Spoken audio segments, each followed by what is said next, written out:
From the age of 7, Tracy Reiner called Rob Reiner Dad, and she meant it with her whole heart. This wasn't a title given lightly. It was earned through care, trust, and the kind of love that gives a child a real sense of home. Tracy wasn't just welcomed into Rob's life, she became his first daughter in spirit, the one he proudly guided, supported, and brought into the world of film through roles both large and small. Just one day before everything changed, Tracy was sitting across from Rob at the dinner table in their Brentwood home. They talked, laughed, and listened to old stories like nothing could ever touch them. It felt timeless, safe, familiar. And then, the very next day, the man she loved most was gone, taken in a tragedy that shook their entire world. The shock cut even deeper when it became clear that the loss came from within the family itself, involving Nick, the son Rob had spent years trying to protect and help. Tracy stayed silent at first, choosing grief over noise. But that silence was shattered when false stories began spreading online, twisting Rob's image into something unrecognizable. That was the moment she knew she had to speak. Tracy stepped forward to show the real Rob Reiner, a father who loved without conditions, who never treated her as other, and who made it clear she was his child in every way that mattered. She spoke about the man who held her hand, stood by her side, and even made sure she was included in his legacy, not as a statement, but as a truth. "You have always been my daughter." Her words weren't about money or headlines. They were about belonging, about love, about family. With a voice that shook but never broke, Tracy also addressed the painful reality surrounding Nick, not with hatred, but with honesty. She spoke about the heartbreak of watching someone Rob loved deeply become tied to an unspeakable loss. It was a truth many avoided naming, but one she carried alone.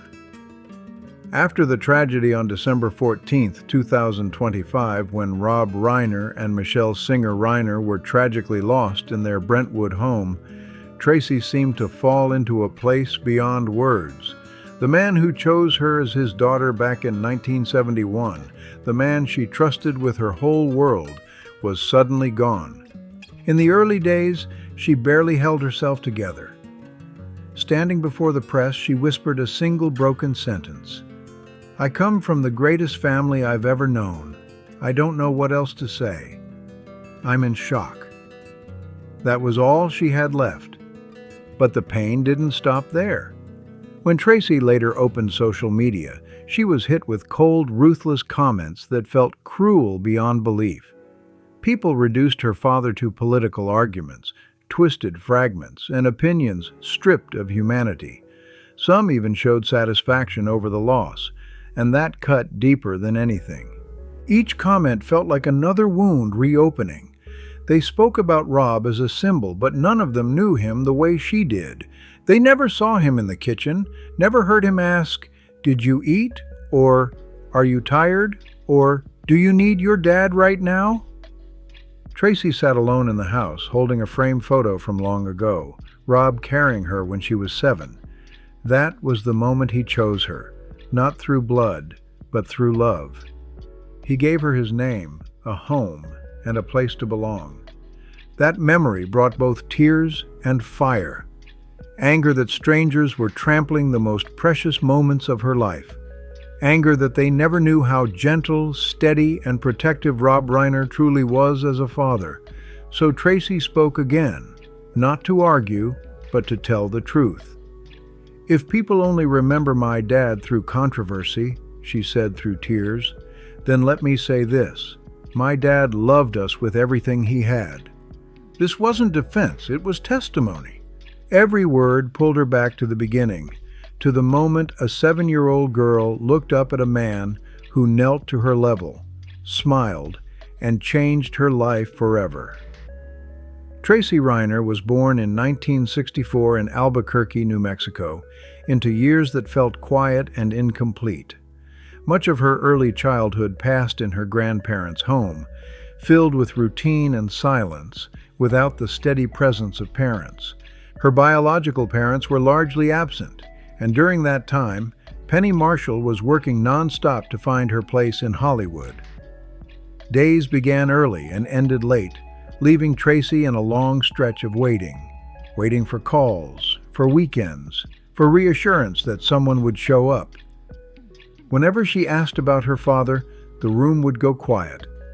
And it was in that silence that everything changed, because soon after, someone finally chose her.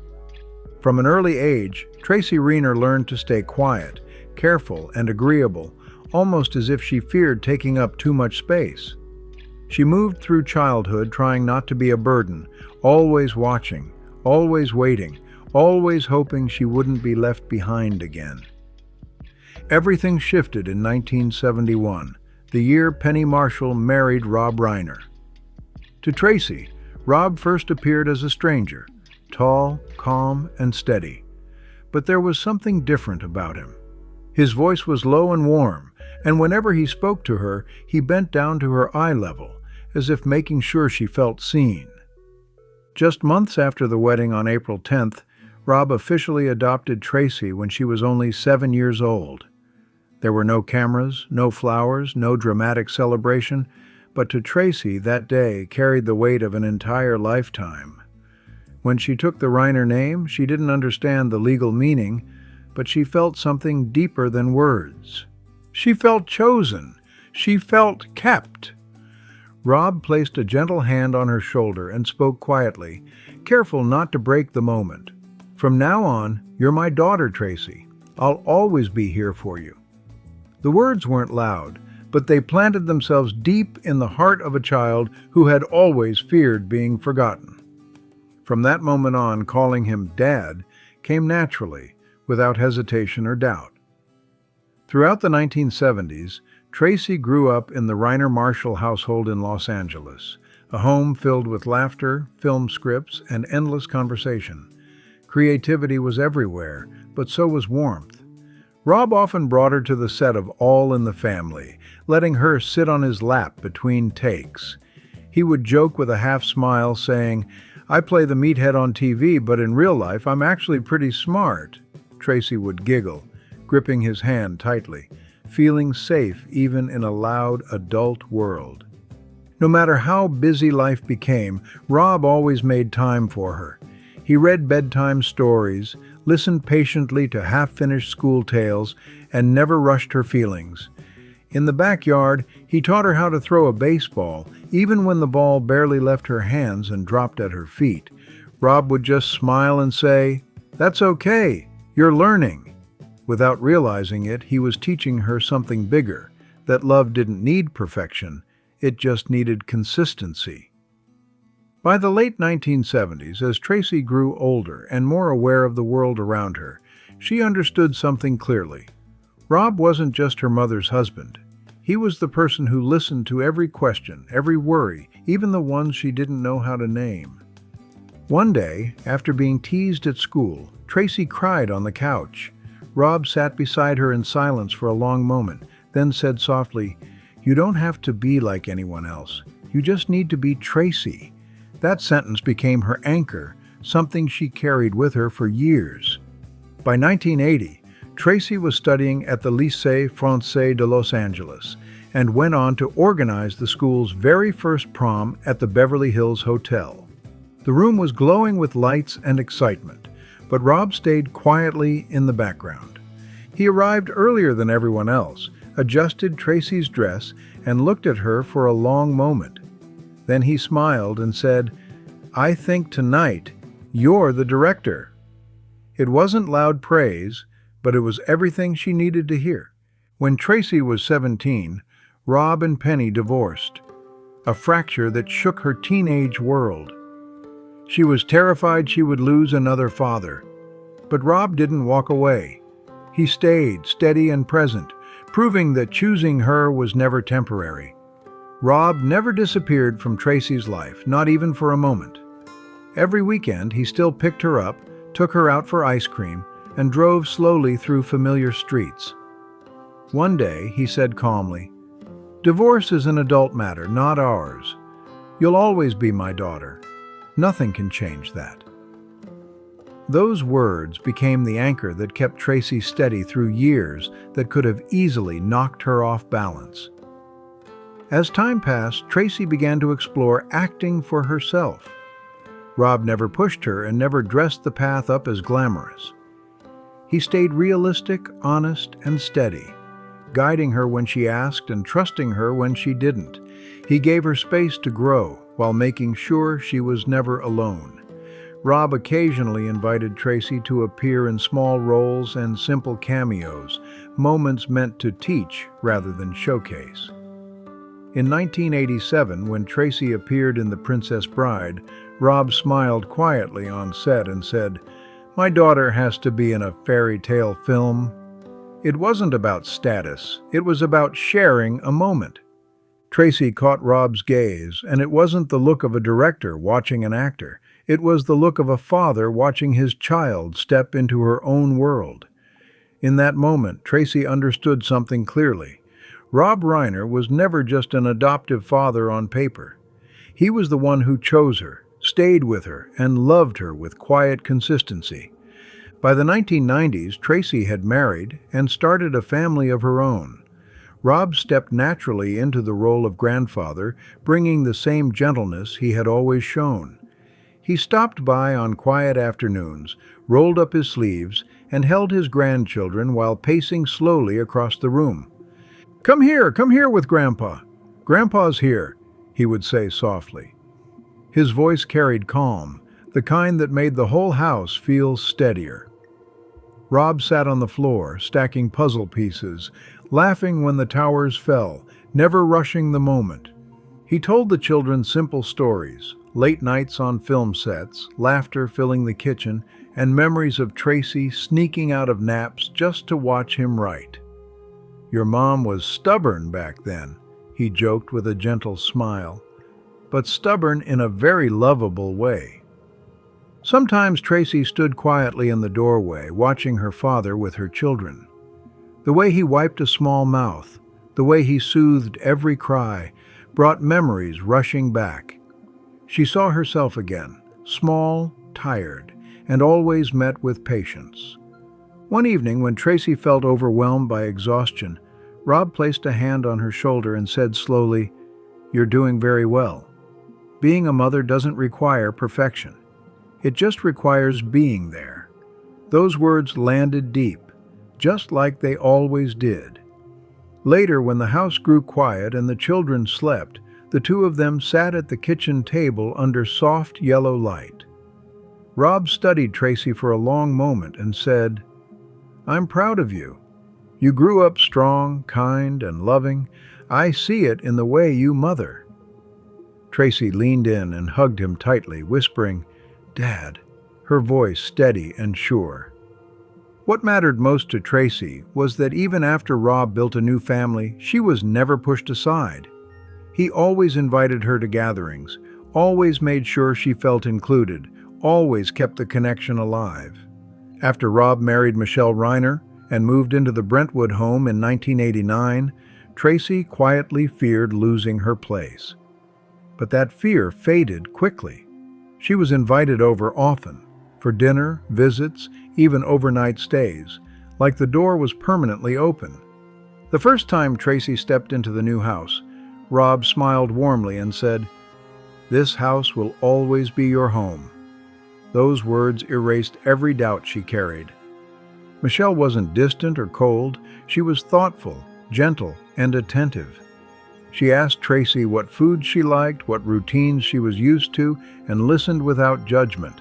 Slowly, naturally, the family expanded without breaking apart. Michelle noticed the smallest things, details most people would miss. Once, when Tracy Reiner casually mentioned a soup Penny used to make, Michelle remembered it. The following weekend, she cooked it quietly and simply said, "Your dad talks about you a lot." In that moment, Tracy understood that love in this house didn't need big gestures, just sincerity. Rob Reiner stood between the two most important women in his life, always trying to keep things balanced and calm. He was proud to see his children gathered around one table, even though they didn't all share the same bloodline. To him, family was something you built, not something you measured. Tracy remembered evenings when Rob held Jake in his arms while Romy played on the floor. He once looked at Tracy and asked with a soft smile, "Do you think our house being this noisy is fun?" Tracy nodded without hesitation because she truly felt she still belonged there, with all of them. Her youngest sister, Romy, grew close to Tracy naturally and without effort. The age gap never mattered. They played like friends, made up games, read stories, and whispered little secrets. Once, Romy wrapped her arms around Tracy's neck and said, "I like you the most." Tracy laughed, her heart melting, feeling like she had regained a piece of childhood she once lost. Jake was different, older, quieter, but always kind. Every time Tracy visited, he rushed to open the door before the adults could. "Tracy's here," he'd say proudly. He loved showing her new things, sharing school stories, and being noticed. Tracy sensed in him a deep need to be seen, a fragility she recognized from her own younger self. Only Nick made Tracy uneasy from the very beginning. He spoke little, often standing apart, watching more than joining in. His silence felt heavy, his gaze cold and unreadable, not shy, just distant. Once, Tracy caught Nick staring at her for a long moment, no smile, no greeting, just silence. She looked toward Rob, but he was deep in conversation with Michelle Reiner and didn't notice. Tracy never said she was afraid out loud, but she kept her distance, not out of dislike, out of instinct she couldn't explain. When Nick was nearby, the room felt heavier, quieter, like something unspoken was hanging in the air. Michelle noticed her tension and gently reassured her, saying, "Nick is just quiet, don't worry." Tracy nodded, but the unease never fully left. Years later, when Nick was around 15 and clearly struggling, that quiet tension only grew deeper. Rob began calling Tracy late at night. His voice sounded different, slow, heavy, missing its usual warmth. "I can't sleep," he whispered. "I keep thinking about Nick, wondering where I went wrong." Tracy listened silently, recognizing the sound of a father blaming himself.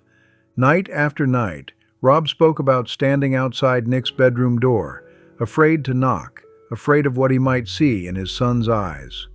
"I love all my children equally," he said once, his voice breaking. "But with Nick, I live in constant fear, afraid I won't be able to help him." Tracy's heart tightened as she listened. Rob's pain wasn't loud or dramatic. It was quiet, constant, and exhausting. And by then, Tracy understood it more deeply than ever, because she was a mother herself. When Rob said, "Only when you're a parent do you understand what helplessness really feels like," Tracy nodded through tears. Watching her own children sleep peacefully at night, she finally understood why Rob could never let go, no matter how hard things became. Some nights, Tracy offered no advice at all. She simply listened as Rob spoke. Once he sighed and said, "I would trade everything if my child could just live a normal life." Tracy answered softly, "I know, Dad. I would do the same." In that moment, two generations of parents stood face to face through shared pain. No explanations needed, only understanding. What Tracy and Rob shared was the quiet understanding of two adults who had carried each other through joy, loss, and everything in between. Their bond stayed sacred for decades, untouched by time or circumstance. No matter how busy life became, that connection never faded. In 2017, Tracy stood proudly beside Rob Reiner during the hand and footprint ceremony honoring Rob and Carl Reiner at the TCL Chinese Theater. As Rob introduced her to the crowd, his voice softened. "This is Tracy, my eldest daughter, the greatest joy of my life." Tracy squeezed his hand and whispered, "I love you, Dad. Thank you for choosing me as your daughter." Through the 2020s, even with packed schedules full of film work and public causes, Rob and Tracy Reiner made time for each other. They met for coffee at a familiar cafe near Brentwood or spent quiet afternoons together at home. Rob always made space just for her, asking about her work, her life, and her happiness, almost as if he was making sure no distance ever returned. But in early 2025, something shifted. One quiet afternoon in January, Rob asked Tracy to meet him alone at a small restaurant in Los Angeles. He looked unusually serious, holding his coffee without taking a sip. After a few minutes of small talk, he looked straight at her and said, "Tracy, I need to tell you something important." Rob spoke calmly and clearly. He explained that he was organizing everything for the future and planned to divide his estate into 4 equal parts for Jake, Nick, Romy, and Tracy. "You are my eldest daughter," he said firmly. "Blood or not, you are equal to your siblings, and I want you included." Tracy froze. Tears streamed down her face as she shook her head. "No, Dad, I don't need this. I've already received so much from you." She reminded him of the family's charitable work and suggested her portion go to the others instead. But Rob reached across the table and took her hand gently. "No, my child," he said softly. "This is my decision. You deserve it, and I want my will to reflect how I truly feel." His voice was warm, steady, and final. Tracy whispered through tears, "I don't want anyone to think you're choosing favorites." Rob shook his head slowly. "I'm only doing what feels right to my heart." After that meeting, Tracy believed the decision would remain private, a quiet understanding between a father and his daughter. But as the months passed, subtle tension began to surface beneath the calm. By September 2025, Nick returned home after a long absence, looking worn down but alert. At first, there was relief. Michelle Reiner embraced her son with tears, and Rob placed a reassuring hand on his shoulder. "You're home," Rob said gently. "We'll get through this together." For a brief moment, hope filled the house, but only days later that balance was shaken. Nick overheard a conversation between Rob and a lawyer discussing the will.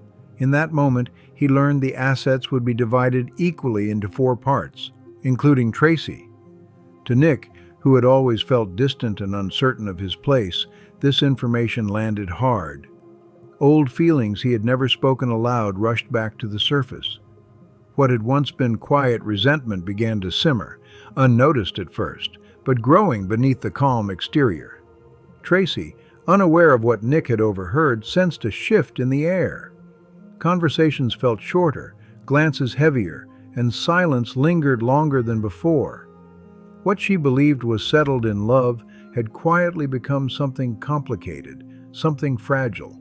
And without anyone fully realizing it, the family stood at the edge of a turning point that would change everything.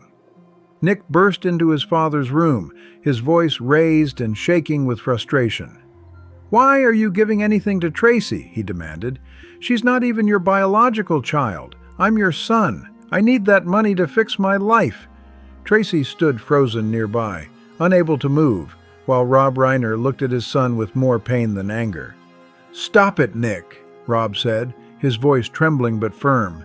"This is my decision." But instead of calming things, those words only made the tension explode further. Nick let out a bitter laugh, his eyes hardening in a way Tracy had never seen before. Resentment poured out, raw and unchecked. In that moment, Tracy felt real fear, not loud, not dramatic, but deep and cold, as she sensed something dark taking root inside a house that had once felt safe. Nick refused to listen. He knocked things over, shouted, and stormed out in rage, slamming the door behind him. The silence that followed felt heavier than the noise itself. Later, when Rob recounted everything to Tracy over the phone, her voice broke. "Dad, I told you I didn't want to cause problems in the family," Rob reassured her gently. "Don't worry, my daughter. I'll handle it." Still shaken, Tracy decided to step back for a while. She called Rob again, choking on her words. "Maybe you should change it back," she said softly. I don't need anything. Rob stayed silent for a long moment before answering. If I did that, he finally said, I would betray the love I have for you. His words stopped her cold. Tracy never imagined that a decision made out of love could stir anger that had been buried for so long. She couldn't have known how deeply it would affect someone already struggling inside. Just one day before the tragedy in December 2025, Tracy still planned to see her father. They sat across from each other in the familiar Brentwood house, talking about small things, laughing over old memories like nothing had changed. Rob shared a silly behind-the-scenes story from decades earlier, and Tracy laughed out loud. He looked at her with that same warm, familiar expression she'd known her whole life. Neither of them knew it would be their last time together. Before she left, Rob held Tracy longer than usual, his arms tight, as if trying to hold on to the moment. He leaned down and spoke slowly, warmly. You are the greatest gift life has ever given me. Tracy laughed through tears, teasing him. Dad, you always say things that make me want to cry. She walked out of the house feeling calm, carrying the image of her father in her heart, strong, steady, still there like always. The next morning, December 14th, Tracy's world shattered. The phone rang, short, sharp, unforgiving. The words on the other end didn't make sense at first. Rob was gone. Michelle Reiner was gone too. And then came the most unthinkable part. The name spoken as responsible was Nick. Tracy froze completely. Her body wouldn't respond. Her thoughts collapsed into silence. All she could hear were Rob's words from the day before, repeating again and again in her mind. Regret hit her all at once. She blamed herself for leaving too soon, for not staying longer, for not asking one more question. She replayed that final hug over and over, wondering if she missed something, anything, that could have changed what came next. In the end, all she was left with was love, shock, and the echo of a father's voice telling her she was chosen. The if-onlys came crashing in all at once. If only she had called earlier, if only she had stayed longer. But none of that mattered anymore. Regret couldn't change the truth, and alongside the grief, a deep anger burned inside Tracy Reiner. She couldn't accept that the father who chose her, protected her, and loved her entire life was suddenly gone. The man who gave her a surname, a home, and a place to belong was taken away by the very child he had tried so hard to protect. Every time the thought surfaced, Tracy's heart felt crushed under its weight. Nights passed without sleep, and all she could hold on to was the memory of that final hug, tight, warm, and full of love. Yet even in the middle of loss and anger, Tracy understood one unshakable truth. There was one thing no one could ever take from her: the love her father gave her. Rob Reiner gave her a love that was complete, unconditional, and permanent. That love didn't end. It stayed with her. With Rob gone, Tracy still feels his presence in every memory. From the 7-year-old girl in 1971, whose hand he held as he welcomed her into his life, to the 61-year-old woman in 2025 facing a loss that can never be replaced. Through every stage of life, the truth never changed. Rob wasn't just an adoptive father on paper. He was the one who chose her, stayed with her, and loved her with a quiet strength that never needed applause. Their bond didn't need speeches or spotlights. It was built through hugs, steady words, and countless moments where Rob stood beside her through every storm. "I come from the greatest family I've ever known," Tracy once said. And in that family, Rob Reiner will always be the father who turned a little girl from New Mexico into his daughter, not through blood, but through patience, kindness, and a love that never asked for anything in return. So now we ask you, what truly makes a father? Is it blood, or is it the choice to love, protect, and show up for a lifetime? Leave your thoughts in the comments below. If stories about family, loyalty, and love beyond the spotlight move you, Make sure to like this video, share it with someone who needs it, and subscribe to the channel so you don't miss what comes next. Thank you for staying with us until the very last line. We'll see you in the next one.